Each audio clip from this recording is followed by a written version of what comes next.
નરેન્દ્રભાઈ મોદીનો ખર્ચો આખા દેશમાં સૌથી પહેલા કોઈએ માંગ્યો હોય તો તમારા દીકરા ચૈતરભાઈ માંગ્યો છે। ખળભળી મચી ગઈ એ લોકોમાં કે આ મોદીનો ખર્ચો કેમ માંગે છે। મેં કીધું મોદી આવ્યા, તમે દિવાળી કરી, તમે 3-3 હજારની થાળી ખાધી, તમે 2 કરોડનું ઝાંઝરું લાવ્યા, તમે 2 કરોડના સમોસા ખાધા, 2 કરોડના ચા પીધી, તમે બસવાળાને 7 કરોડ ને 71 લાખ રૂપિયા આપ્યા, તમે ફૂલ ગુચ્છાના 1 કરોડ રૂપિયા ખર્ચો કર્યો। મેં કીધું પૈસા ક્યાંથી આવ્યા બતાવો મને।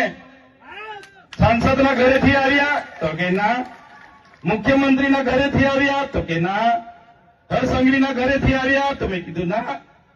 મેં કીધું પૈસા આવ્યા ક્યાંથી? એમણે કીધું આદિવાસી બજેટમાંથી અમે ખર્ચો પાડી દીધો છે। જે આપણા બાળકોની આંગણવાડી બનાવવા માટે પૈસા આવેલા, આપણા બાળકો આશ્રમ શાળામાં ભણે છે ને સારી દાળ ભાત શાક રોટલી મળે એના માટે પૈસા આવેલા, આપણા વિસ્તારમાં રોડ બને એના માટે પૈસા આવ્યા હતા, કુપોષણ દૂર થાય એના માટે પૈસા આવ્યા હતા, સ્કૂલ બને એના માટે પૈસા આવ્યા હતા, ઝૂંપડું બને એના માટે પૈસા આવ્યા હતા, મનરેગામાં રોજગારી મળે એના માટે પૈસા આવ્યા હતા।